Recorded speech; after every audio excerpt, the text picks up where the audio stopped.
الحمد للہ رب العالمین والصلاة والسلام علی سید الانبیاء والمرسلین نبینا محمد وعلی آلہ وصحبہ اجمعین، اما بعد۔ محترم ناظرین کرام اور دیگر سامعین،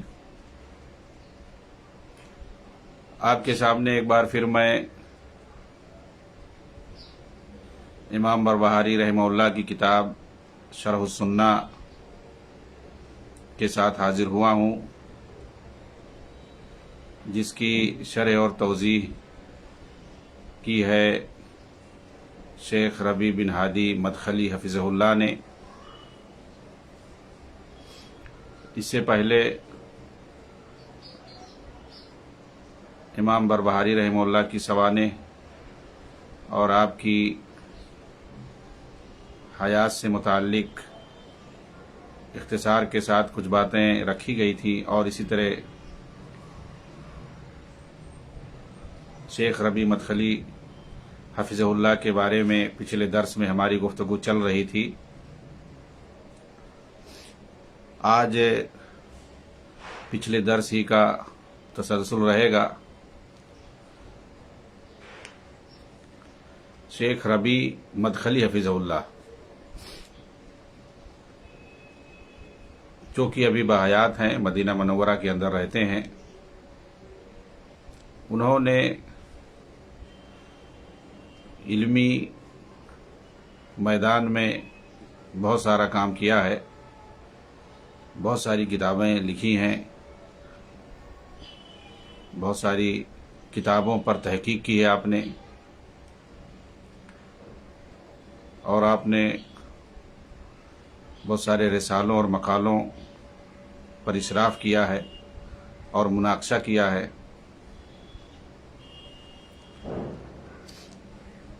ان سب کی تفصیل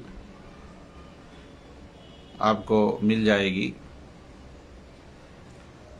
خاص طور سے احمری کی کتاب النہج البدیع کے اندر، جس میں ساری چیزوں کو انہوں نے اکٹھا کر دیا ہے۔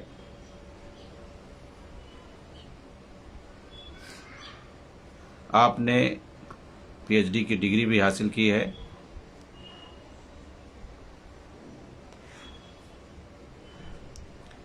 اس کتاب کے اندر، جس کا میں نے ابھی ذکر کیا، شیخ احمری کی کتاب النہج البدیع، اس کے اندر آپ نے معاصر علماء کرام کے تعریفی کلمات کو بھی اکٹھا کیا ہے شیخ ربیع سے متعلق، اور تعریفی کلمات کی اس وقت زیادہ ضرورت پڑتی ہے جس کے اندر تزکیہ مقصود ہوتا ہے، جس وقت لوگوں کا ہجوم، یا یہ کہہ لیں کہ لوگ پروپیگنڈا کرتے ہیں، اور چونکہ شیخ نے موجودہ دور کے اندر پائی جانے والی جو گمراہ تنظیمیں ہیں اور منحرف شخصیتیں ہیں، امت کو بھٹکنے اور خاص طور سے نوجوانان امت کو ان کی روش پر چلنے سے بچانے کے لیے آپ نے ان کی گمراہیوں، ان کی انحرافات اور ان کی بدعقیدگیوں کو ایکسپوز کیا ہے۔ اسی لیے ان لوگوں نے آپ کے خلاف ایک طوفان بدتمیزی مچا رکھی ہے، اور آپ کے خلاف الٹے سیدھے کلمات استعمال کرتے ہیں، آپ کے خلاف پروپیگنڈا کرتے ہیں، آپ کو برے القاب سے نوازتے ہیں۔ حالانکہ آپ دیکھیں گے جو کبار سلفی علماء گزرے ہیں، انہوں نے آپ کا تزکیہ کیا ہے۔ چنانچہ علامہ عبدالعزیز ابن عبداللہ ابن باز رحمہ اللہ نے شیخ کا تزکیہ کیا ہے، اور کہا کہ یہ خالص علماء سنت میں سے ہیں، اور ایک جگہ کہا کہ یہ اہل السنہ والجماعہ کے اچھے علماء میں سے ہیں۔ آپ کے بارے میں، آپ کی کتابوں اور مقالات کے بارے میں جو بھی پڑھے گا، ان پر کوئی غلط نقد نہیں کر سکتا ہے، علامہ محمد صالح عثیمین رحمہ اللہ نے کہا، شیخ ربیع علماء سنت اور اہل خیر میں سے ہیں، آپ کا عقیدہ درست اور منہج صحیح ہے۔ علامہ ناصر الدین البانی رحمہ اللہ نے کہا، اس وقت دور حاضر میں جرح و تعدیل کا علم ہمارے دوست دکتور ربیع کے ہاتھ میں، اور جو لوگ آپ پر رد کر رہے ہیں وہ علم کی بنیاد پر نہیں، علم تو آپ کے پاس ہے۔ شیخ صالح الوحیدان رحمہ اللہ نے کہا، بلا شبہ آپ کا عقیدہ پاک اور صاف ہے، عصمت تو صرف انبیاء کو حاصل ہے، مگر آپ اپنے عقیدے میں بہت ہی پختہ ہیں۔ یہ جو اخوانی اور اس سے اس جماعت سے متعلق جو لوگ ہیں، آپ کی شخصیت کو لے کر اس طور پر بدنام کرتے ہیں کہ آپ نے مثال کے طور پر سید قطب کے خلاف کتابیں لکھی ہیں، آپ نے پورے حوالے کے ساتھ لکھا ہے۔ جو بھی آپ نے کتاب لکھی ہے، آپ دیکھیے، اضواء اسلامیہ فی عقیدت سید قطب و نقدی، اور اسی طریقے سے سید قطب کا جو نظریہ صحابہ کرام کے بارے میں، اس طرح کی کتابوں کو جو آپ نے تالیف کی ہے، آپ ان کتابوں کو پڑھیں گے، دیکھیں گے، العواصم من القواسم خاص طور سے ان کتابوں کے اندر آپ نے سب سے پہلے ان کی کتابوں سے حوالے نقل کیے، ان کی عبارتوں کو نقل کیا، اور اس کے بعد اس پر تنقید کی ہے کہ دیکھیں آخر کی اس طرح کی بات کوئی انبیاء کے بارے میں کہہ سکتا ہے، کوئی صحابہ کے بارے میں کہہ سکتا ہے، اور کوئی دین اسلام کے تعلق سے کہہ سکتا ہے، اللہ کی اسماء اور صفات کے تعلق سے کوئی ایسا کہہ سکتا ہے؟ کیا یہ عقیدہ کسی مسلمان کا ہو سکتا ہے؟ یہ نظریہ اور یہ فکر کسی مسلمان کا ہو سکتا ہے؟ آپ نے سوال کھڑا کیا، کیوں؟ آخر وجہ کیا ہے؟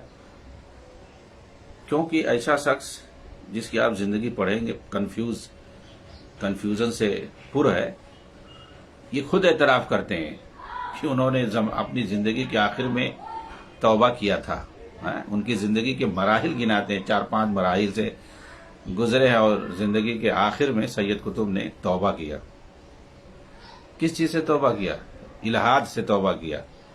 معصونیت زدہ تھے، معصونی تھے، اشتراکی فکر رکھتے تھے، کمیونسٹ نظریہ رکھتے تھے، اور چاہتے تھے کہ ایسا نظام قائم ہو جو کمیونزم جیسا ہو، نعوذ باللہ۔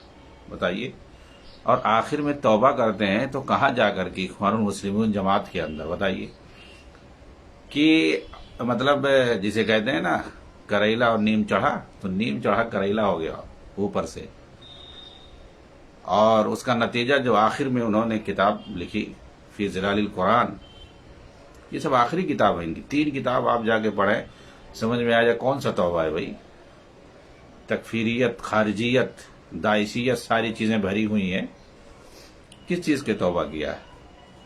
فی ظلال القرآن، اور اس کا اعتراف تو خود جو ہے سید قرضاوی نے کیا ہے، یوسف قرضاوی نے اس بات کا اعتراف کیا کہ ان کی آخری جو کتابیں آخری زمانے میں انہوں نے لکھی ہیں، وہ خود پوری امت کی جو ہے تکفیر پر دلالت کرتی ہیں، اور جو اخوان المسلمون سے متعلق جو نوجوان جیل میں اس وقت گرفتار تھے، ڈالے گئے تھے، قید تھے، انہوں نے انہی کی کتابوں سے سیکھا ہے یہ تکفیری نظریہ، اور جو ملک اپنے ہی ملک کے خلاف کھڑا ہو، لڑائی کرے، اور حکومت کو کافر سمجھے، اور اسے جو مانے اور اس کی ماتحتی جو قبول کرے وہ بھی کافر۔ یہ ساری چیزیں کار نوجوانوں کے اندر جو پیدا ہوئی ہے، یہ سید قطب کی کتابوں سے، اور وہ کون سی کتاب؟ آخری کتابوں سے۔ فی ظلال القرآن ہے، فی معالم الطریق ہے، اور لماذا آدمونی، یہ 3 کتاب آپ پڑھیں، آپ سمجھ جائیں۔ داعشی جو ان کو ڈائنامیٹ کہتے ہیں، یہ کتاب جو ہے بارود ہے، بارود، اور یہ اپنے کے ہاتھوں میں لے کے لوگ چلتے تھے۔ پورا جو ہے سیریا، عراق میں کیسا جو ہے تباہی مچائی ان لوگوں نے، اور چن چن کر کے اہل السنہ کو مارا ان لوگوں نے، کہ جو ہے شیعوں کا ساتھ دیتے ہیں۔ یہ مطلب صبح لگا کے، مطلب الزام لگا کے، تہمت لگا کے کہ شیعوں کا ساتھ دیتے ہیں، روافظ کا ساتھ دیتے ہیں، امریکہ کا ساتھ دیتے ہیں، الزام لگا کر کے پوری پوری بستی کو لوگ اڑا دیتے تھے۔ آخر یہ کہاں پاتے تھے اتنا؟ یہ ہتھیار جو اگر جو مغربی ممالک ہیں، امریکہ ہے، اسرائیل ہے، یہ لوگ اگر ان تنظیموں کے خلاف تھے، ایران ہے، یہ جو ممالک ہیں جن کے پاس ہتھیار بنانے کی فیکٹریاں ہیں، وہ جو ہتھیار استعمال کرتے تھے، یہ ساری تنظیمیں، داعشی تنظیمیں، سید قطب کی کتابوں کو پڑھ کر کے تنظیمیں جنہوں نے بنائی، چاہے جبہت النصرہ ہو، القاعدہ ہو، داعش ہو، یہ ساری چیزیں، یہ لوگ سب اقرار کرتے ہیں۔ ان کے تجربہ گاہوں میں یہی سارے لوگ پائے جاتے تھے۔ یہ اسلحہ جو بھاری بھرکم استعمال کرتے تھے، ایڈوانس اسلحے جو استعمال کرتے تھے، آخر ان کو کون دیتا تھا؟ کیا ان کے پاس فیکٹری تھی؟ ان کے پاس اگر ایران نہیں دیتا تھا، اسرائیل نہیں دیتا تھا، امریکہ نہیں دیتا تھا، تو کون دیتا تھا؟ کیا آخر سمجھا جائے؟ انہوں نے کس کا نقصان پہنچایا؟ کس کو تباہی، کس کی تباہی کا باعث ہوئے اور بن رہے ہیں؟ کون تباہ ہو رہا ہے ان کی وجہ سے؟ جو لڑائیاں ہوتی ہیں، جنگیں ہوتی ہیں، یہ دیکھا جاتا ہے اس میں آخر میں کون گھاٹے میں رہا، کون نقصان میں رہا، کون فائدے میں رہا، اور یہ جو ہے لڑائی کس کے فائدے میں جا رہی ہے۔ اب دیکھیں عراق کس کے ہاتھ میں گیا، کون وہاں حکومت کر رہا ہے، کس نے دیا اور کس کا نقصان ہوا، یہ دیکھا تب پتہ لگتا ہے کہ اس کے پیچھے کون تھا، کون لڑ رہے تھے۔ اب اسی کو لے لیجیے، آپ فلسطین کو لے لیجیے، وہاں جو ہے کون ہوا بھر رہا ہے، کون لڑائی کر رہا ہے، کون اس کے پیچھے ہے، کس کا فائدہ ہو رہا ہے، کون تباہ ہو رہا ہے، کس کا ملک اور کس کا شہر جو ہے ملیا میٹ کیا جا رہا ہے۔ اور ان کی ایک خصوصیت ہے کہ جب کسی ملک میں تباہی مچتی ہے نا تو ان کو خوشی ہوتی ہے، یہ پھولے نہیں سماتے، اچھلتے کودتے ہیں اور یہ سمجھتے ہیں کہ دین اسلام تو وہی ہے، وہی سمجھتے ہیں، وہی اصل دین ہے، وہی اسلام ہے۔ اور جہاں امن و شانتی ہوتی ہے، جہاں سب لوگ امن و سکون کے ساتھ ہوتے ہیں اور ہر طرح کی جہاں آزادی ہوتی ہے، آدمی اپنے دین پر عمل پیرا ہوتا ہے، حتیٰ کہ حکومتی پیمانے پر بھی وہاں پر دینی پہلو سے کوئی کمی نہیں ہوتی ہے۔ تو جہاں بھی خوشحالی ہوتی ہے، جہاں امن و شانتی ہوتی ہے اور ان کو وہاں پر جو ہے پنپنے نہیں دیا جاتا ہے، سمجھ لو اسی کے خلاف، وہاں لاکھ سب برائی وہیں پہ ہے۔ وہاں کے لوگ جو ہے مرتد ہیں، کافر ہیں، وہاں کے لوگ امریکہ اور اسرائیل کے پٹھو ہیں، اور وہاں کے لوگ گویا کہ دنیا کے سب سے برے ہیں۔ لیکن جہاں تباہی ہو ہر طرح سے، ان کا زور چلے، ان کو بندوق چلانے کو ملے، ان کو جو ہے ان تکفیریوں کو دندناتے ہوئے یہ پھرنے کی آزادی ملے، تو یہ جو ہے بڑی خوشی مناتے ہیں۔ ہاں، یہ نہیں دیکھتے ہیں کہ پورا ملک تباہ ہو رہا، امن و چین سکون برباد ہو رہا، تو ان کی یہاں امن و چین کی جو ہے کوئی اہمیت نہیں ہے۔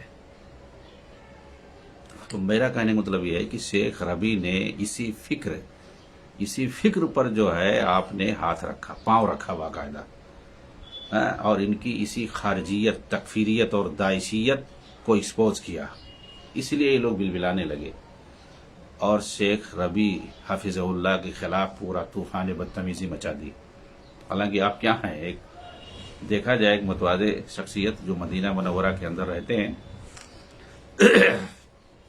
کہیں یہ تو پورے جو ہے ایسا لگے گا جب یہ ان کے خلاف بولیں گے نا، ایسا لگے گا کوئی بہت بڑی سپر پاور طاقت کے جو ہے تحفظ میں وہ رہتے ہیں، ایسا لگے گا، جبکہ ان کی کوئی ایسا جو ہے مقام نہیں ہے دنیاوی اعتبار سے اگر دیکھا جائے، کہ کوئی جو ہے نہ، مثال کے طور پر یہ سعودی عرب کے اندر رہتے ہیں، وہاں دینی اعتبار سے بھی بڑی بڑی وزارتیں ہیں، کمیٹیاں ہیں اور تنظیمیں ہیں، جیسے دارالافتاء ہے، ہیئت کبار العلماء ہے، رابطہ عالم اسلامی ہے، وزارت شؤون الاوقاف ہے۔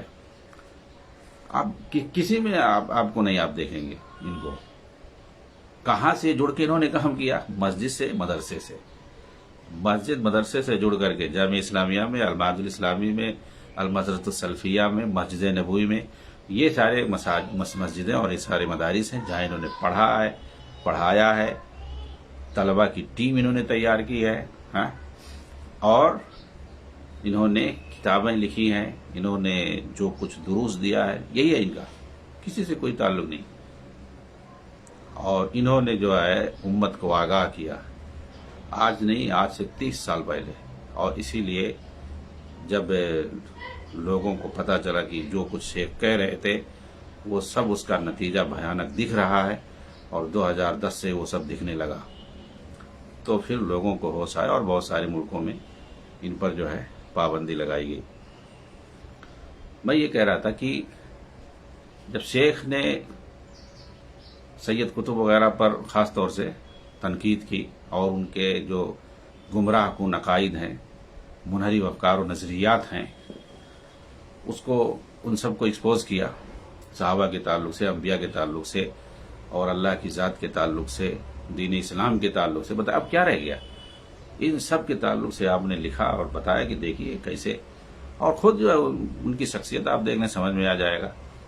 تو بہرحال شخصیت سے کوئی مطلب نہیں ہے، جو افکار و نظریات پھیلتے ہیں انسان کے، ان کے، اور اس کی وجہ سے جو امت کا نقصان ہوتا ہے، تو اس کو لے کر کے انہوں نے لکھا۔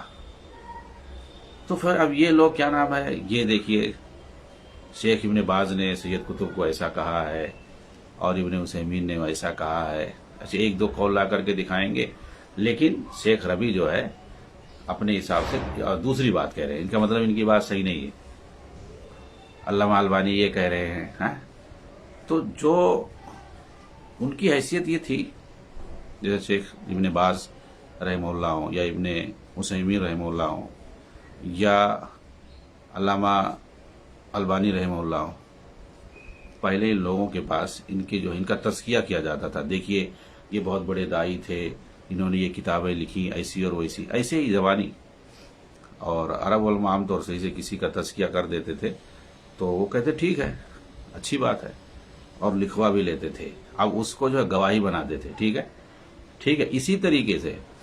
لیکن جب یہ ایکسپوز ہوئے اور ان کے باطل نظریات سامنے آنا شروع ہوئے کہ عملی میدان میں باقاعدہ، اور اس کا اثر دکھائی دینے لگا، اور لوگوں نے دیکھا کہ یہ کس قدر خطرناک ہیں، اور یہ باقاعدہ کس قدر حقد اور حسد اور دشمنی رکھتے ہیں سلفیوں سے، اور یہ کس قدر جو ہے ملک و ملت کے لیے نقصان دہ، تو لوگوں نے ان کی کتابوں کو سامنے لایا اور دکھایا، اور پھر انہی کی کتابوں کو باقاعدہ، انہی کے عبارتوں کو جا کر کے پڑھا شیخ ابن باز کے سامنے، کہ جو دیکھیے ایسی بات وہ نقل کیے ہیں اللہ کی ذات کے تعلق سے، وحدت الوجود کے تعلق، صحابہ کے تعلق سے، انبیاء کے تعلق، کہا ایسا تو کوئی مسلمان نہیں نقل کر سکتا ہے، کوئی جو ہے اچھے عقیدے والا انسان ایسی بات تو نہیں کر سکتا ہے صحابہ کے تعلق سے، اور وحدت الوجود کی، اللہ کی ذات کے تعلق سے ایسی بات، ایسی کتابوں کو، ایسی تحریروں کو تو جلا دینا چاہیے،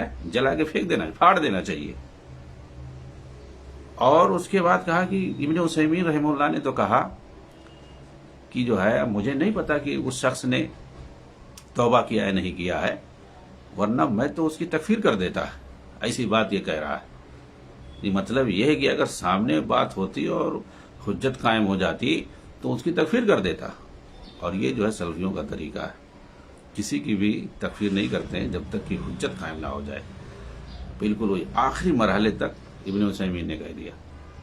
علامہ البانی نے مطلب کہا کہ یہ سب لوگ، جب شیخ ربیع نے کتابیں لکھی، کتابیں دیکھی، اور عبداللہ دویس نے جو باقاعدہ فی ظلال القرآن پر ایک بڑی کتاب لکھی ہے اور اچھی گرفت کی ہے، اس کو دیکھا کہ مطلب آپ لوگوں نے بہت اچھی خدمت کی ہے، اور ان لوگوں کو ایکسپوز کر کے، اور یہ جو گورکھ دھندے کرتے تھے اس کو ایکسپوز کر کے بہت اچھا کام کیا ہے۔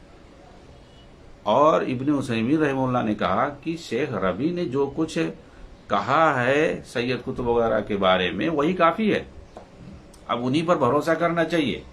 ان کے کہنے کا مطلب یہ تھا کہ بھائی ظاہر سی بات ہے، کسی کے بارے میں کچھ کہنے کے لیے اس کو پڑھنا پڑے گا، ان کی کتابوں کو پڑھنا پڑے گا، دیکھنا پڑے گا کہ ان کے افکار اور نظریات کیا ہے، تجزیہ کرنا پڑے گا، مطالعہ کرنا پڑے گا، تو چونکہ اس میدان کے ماہر ہیں، انہوں نے ٹائم دیا، وقت لگایا، پڑھا، تو وہ اس کے لیے مرجع ہے۔ یہ اب جاؤ ان سے، انہوں نے جو کہا ہے وہ اپنی جگہ پہ صحیح ہے، انہوں نے کچھ غلط نہیں لکھا ہے سید قطب وغیرہ کے بارے میں، اس طریقے سے ان لوگوں نے۔ لیکن مسئلہ یہ نا یہ لوگ جو دوگلے قسم کے ہوتے ہیں، یہ جو ایک کبار مشائخ ہیں، ان کے جو ہے پہلے اقوال کو جو ان کو دھوکے میں رہ کر کے تزکیہ ان لوگوں نے لکھوا لیا، لے لیا کہ وہ دیکھو مصر کے اندر حسن بنا، شیخ حسن بنا تھے، انہوں نے جو ہے دین کا کام کیا، ایسا کیا ویسا کیا، اور کچھ جو ہے ان کی کتابیں دکھا دی، ہاں لکھ دیا انہوں نے تزکیہ، ایسے ہی جو ہے سید قطب کے بارے میں۔ لیکن جب بعد میں سلفی علماء نے ان حضرات کو، ان مشائخ کو دکھایا کہ جو ہے یہ لوگ کس کس عقیدے پر تھے اور کیسا کام انہوں نے کیا ہے، تو پھر اس کے بعد انہوں نے جو ہے اپنی بات واپس لے لی اور کہا کہ جو ہے شیخ ربیع نے جو لکھا ہے اور جو کام کیا ہے وہ صحیح ہے۔ تو یہ لوگ وہی پرانا قول لے کر کے چلتے ہیں، اور جو دوسرا قول ہے اور جو آخری قول ہے، اور شیخ ربیع پر جو چھوڑ دیا ان لوگوں نے، کبار مشائخ نے، چاہے ابن عثیمین ہو، چاہے ابن باز ہوں، یا اسی طریقے سے ابن علامہ البانی ہو، سب نے شیخ ربیع پر بات کو چھوڑ دیا ہے۔ اور اسی طریقے سے یہ شیخ عبد المحسن العباد حفظہ اللہ، ابھی بھی وہ بحیات ہیں، مدینہ کے اندر، مدینہ مسجد نبوی کے اندر درس دیتے تھے، ابھی ان کی جگہ پر انہوں نے چھوڑ دیا کمزوری کی وجہ سے، ضعیفی کی وجہ سے۔ اب ان کے لڑکے جو ہیں شیخ عبدالرزاق البدر حفظہ اللہ، وہ ان کی جگہ پہ مسجد نبوی کے اندر درس دے رہے ہیں۔ اور یہ لوگ کہتے ہیں دیکھو انہوں نے ایسا کیا ویسا کیا، ارے چاہے شیخ عبد المحسن العباد ہو یا ان کے لڑکے عبدالرزاق البدر ہوں، ان سب نے جو ہے اخوانیوں کے بارے میں اور ایسی فاسد تنظیموں کے بارے میں انہوں نے باتیں کہی ہیں۔ اور جو سلفی علماء ہیں ان لوگوں کا تزکیہ کیا ہے۔ ابھی شیخ عبدالرزاق البدر حفظہ اللہ کا ایک بڑا ہی خطرناک جو ہے بیان آیا تھا، اور اخوانیوں کے خلاف باقاعدہ انہوں نے بیان دیا تھا کہ یہ جو ملک ملت کے لیے فساد کا باعث بنے ہوئے ہیں، ابھی آیا تھا، جلد ہی آیا تھا۔ تو یہ ایسے چند علماء کے جن کے کچھ اقوال کی جو ہے غلط تعویل کر لیتے ہیں، اس کو پیش کرتے ہیں، کچھ ملتا التا نہیں ہے، ورنہ جو بھی کبار سلفی علماء ہیں کسی نے شیخ ربیع کو غلط نہیں کہا ہے، ہاں۔ اور شیخ ربیع نے چونکہ سید قطب وغیرہ ان کے جو پیر ہیں، سرغنہ ہیں، ان کے خلاف لکھا اور ان پر جو ہے تنقید کی، جس کی وجہ سے یہ لوگ پاگل ہو گئے اور ان کے خلاف جو ہے محاذ بنا لیا، حتیٰ کہ ان کے نام سے جو ہے ایک لقب اور ایک فرقہ بنا دیا، مدخلی۔ ارے شیخ حمان جامی، انہوں نے بھی تو شروع میں جو ہے تعریف کی تھی باقاعدہ، شیخ حمان جامی نے اخوانیوں کی تعریف کی تھی، اور خود ان کے جو ہے یہ بڑے تبلیغیوں کی تعریف کی تھی، لیکن بعد میں ان کو پتہ چلا حقیقت، تو اس کے بعد جو ہے خلاف بولنے لگے۔ آپ دیکھیں ان کو جامی ان کی طرح منسوب کر کے جب بولنے لگے، ارے وہی جب تعریف جب کیے تھے تب کیوں نہیں ان کے ساتھ تھے؟ تو اب جب ان کی جو ہے ان کو ایکسپوز کر دیا، ان کی جو غلطیوں کو سمجھ میں آیا تو بیان کرنے لگے تو برے ہو گئے۔ تو شیخ حمان جامی ہو یا شیخ ربیع ہو، مقبل ہادی وادی ہو، کہ کون ہے وہاں پہ؟ ہر کوئی وہاں کے جو کبار سلفی علماء ہیں سب نے ان کے خلاف بولا ہے۔ حمود توہجری ہوں، عبدالسلام برجس ہیں، عمر بازمول ہیں، احمد نجمی ہیں، عبداللہ قرعاوی ہیں، بہت سارے علماء، شیخ لوہیدان ہیں، عبدالکریم الخضیر ہیں، ایسے ایسے اقوال آپ کو مل جائیں گے۔ ہاں، یہ لوگ کہیں گے ایک دو ہیں، ان کی وجہ سے جو ہے، نہیں تو وہاں کے سارے علماء ایسے ہیں ویسے ہیں، اخوانیوں کے خلاف گویا نہیں ہے، حالانکہ ایسی بات نہیں ہے، بلکہ تقریباً سب جو ہے ان کے خلاف۔ ہاں، کسی کو ہو سکتا ہے بولنے کا موقع نہ ہو، نہیں بولا تو اسے کیا ہوتا ہے، لیکن جن کے سامنے ان کی باتیں رکھی گئی، سمجھ میں آیا کہ ہاں یہ غلط ہے، انہوں نے ان کے خلاف بولا ہے۔ اور اس میں بہت سارے علماء آپ کو ملیں گے، یہ نہیں ہے کہ صرف ابوالخیل سلیمان ابوالخیل اور جو ہے عبدالرزاق فیفی اور رمضان حاجری اور شیخ ربیع، ایسے کہتے ہیں 2-4 نام ہیں، حالانکہ ایسا نہیں. یہ کہہ لو کہ یہ لوگ زیادہ بولتے ہیں، یہ لوگ زیادہ ایکسپوز کرتے ہیں، بولتے ہیں. ہاں بس اتنی سی بات ہے. نہیں تو یہ لوگ کہیں گے بس یہ 2-4 ہیں، نہیں تو باقی جو ہے سب ایسا لگتا ہے سب اخوانی ذہن کے. یہ سب ان کا غلط ہے. ہاں یہ پروپیگنڈا ہے ان کے پاس، اس کے علاوہ اور ہے کیا ان کے پاس. شیخ ربیع نے عقیدے کے باب میں زیادہ کتابیں لکھی ہیں. اگر دیکھا جائے تو آپ دیکھیں منہج الانبیاء فی الدعوۃ الی اللہ، یہ کتاب آپ کو لگے گا کہ منہج اور عقیدے پر ہے. حالانکہ یہ اگر دیکھیں گے نا تو یہ باطل تنظیموں پر رد ہے، خاص طور سے جماعت اسلامی اور اخوانی جماعت پر. اور نام لے کے جگہ کہا ہے. آپ نے ثابت کیا کہ جو انبیاء کا منہج دعوت میں کیا ہے، دعوتی پہلو سے کیا ہے، توحید کی دعوت ہے، شرک پر رد ہے. ہر نبی نے جو ہے اب پورا مثال دے دے کے سمجھایا ہے. نوح علیہ السلام کا واقعہ، ابراہیم علیہ السلام کا واقعہ، نبی صلی اللہ علیہ وسلم پورا جو ہے کہ دیکھیے کیسے جو ہے رد کیا، کفر اور شرک پر رد کیا، بت پرستی پر کیسے رد کیا، اور توحید کی طرف کیسے دعوت دی. اللہ کی پوری زندگی لگا دی، توحید کی طرف دعوت دی، شرک اور بدعات پر رد کیا. یہ جو ہے انبیاء کا مشن رہا، اسی میں ان کی پوری زندگی گئی. لیکن یہ جو تنظیمیں ہیں اخوان المسلمون، جماعت اسلامی، اور اس میں باقاعدہ دکھایا ہے، کوٹ کیا ہے، یہ دیکھو سید مودودی کیا کہہ رہے ہیں، یہ سید قطب کیا کہہ رہے ہیں، یہ فلاں، ان لوگوں کے اقوال کا خلاصہ ذکر کر رہے ہیں کہ دیکھو یہ لوگ کہہ رہے ہیں کہ انبیاء کا مطلب پوری امت کو گمراہ کر رہے ہیں. انبیاء کا مشن وہ حکومت قائم کرنا ہے، حکومت قائم کرنا. بتائیے، حتیٰ کہ تو مودودی نے لکھ دیا کہ کچھ انبیاء تو ناکام ہو گئے اپنے مشن میں، اور کچھ تھوڑا کامیاب ہوئے اور کچھ پورا کامیاب ہوئے. نعوذ باللہ. یعنی نبی کو یہ ناکام بتا رہے ہیں. مطلب کوئی گویا 1-2 کو چھوڑ کے سب ناکام ہو گئے. کہتے ہیں کہ 1 لاکھ سے زیادہ انبیاء آئے تھے تو سب ناکام ہو گئے. نعوذ باللہ. کوئی نہیں ناکام ہوا ہے اپنی مشن میں، ہر نبی کامیاب. یہ انہوں نے اپنی اس کتاب کے اندر دکھایا ہے. حدیث کے اندر ہے قیامت کے دن ایک نبی آئے گا، اس کے پیروکار ایک بھی نہیں ہوں گے، اکیلا آئے گا. کوئی ہوگا، انہوں نے تبلیغ کی. ہدایت دینا تو اللہ کے ہاتھ میں ہے، نبی کا کام ہے یا انبیاء کے وارثین کا کام ہے تبلیغ کرنا، توحید کو لوگوں تک پہنچانا، شرک اور بت پرستی پر نکیر کرنا، برائی پر نکیر کرنا، برائی سے روکنا، بھلائی کا حکم کرنا. یہ جو ہے انبیاء کا اور ان کے وارثین کا مشن ہے. بعض انبیاء آئیں گے، ان کے پاس 1-2 پیروکار ہوں گے، کچھ لوگ آئیں گے جن کے پاس زیادہ پیروکار ہوں گے. تو ہدایت دینا یہ اللہ کے ہاتھ میں. انبیاء کا کام، ان کے وارثین کا کام ہے تبلیغ کرنا، دین کو، اللہ کے دین کو لوگوں تک پہنچانا. یہی ہے. اور یہ کہتے ہیں کہ آئے تھے حکومت قائم کرنے کے لیے. نعوذ باللہ. لگا دیا نوجوانوں کو، سب حکومت قائم کر رہے ہیں، اسلام کو بدنام کر رہے ہیں، کٹ رہے ہیں، اسلام کو بدنام کر رہے ہیں. یہی ہو رہا ہے، اس کے علاوہ اور کیا ہو رہا ہے. حکومت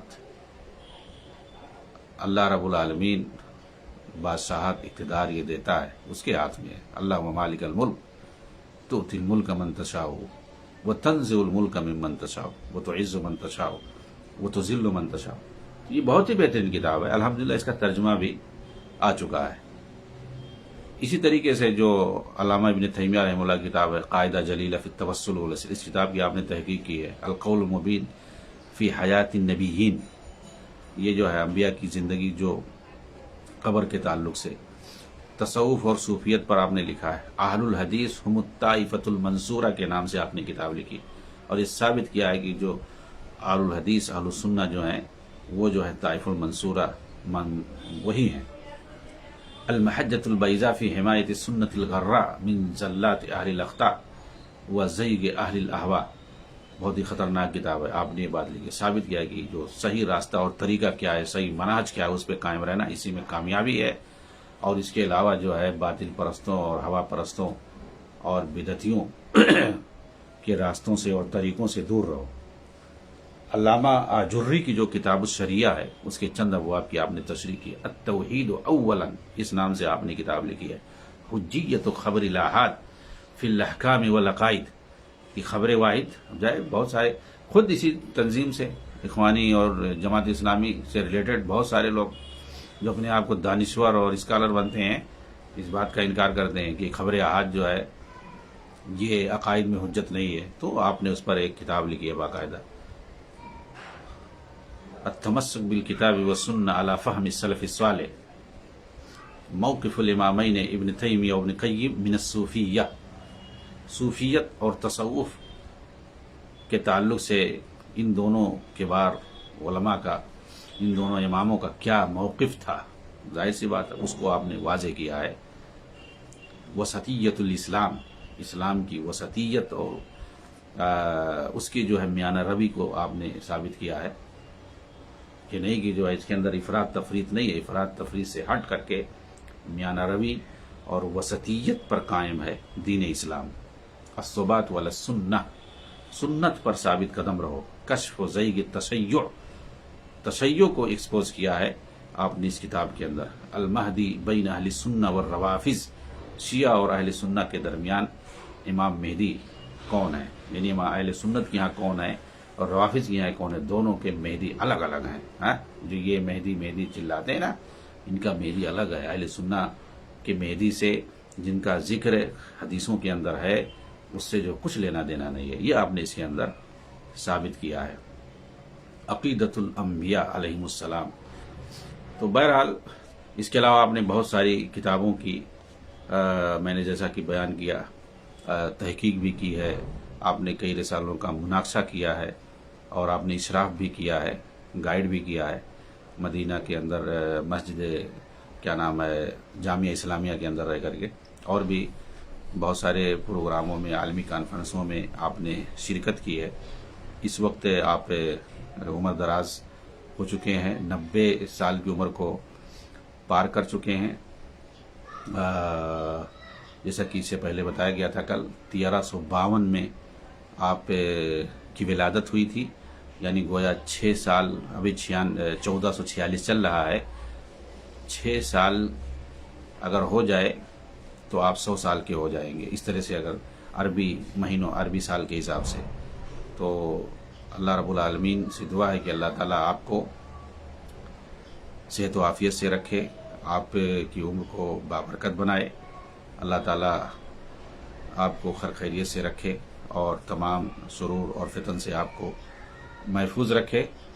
اور یہ بھی میں دعا کروں گا کہ اللہ تعالیٰ ہم سب کو کتاب و سنت پر قائم اور دائم رکھے، اور جو باطل تحریکیں اور تنظیمیں ہیں اور جو منحرف شخصیات ہیں ان کی بدعتوں اور ان کی بدعقیدگیوں سے ہم سب کو اور تمام امت کو محفوظ رکھے، آمین۔ والسلام علیکم ورحمۃ اللہ وبرکاتہ۔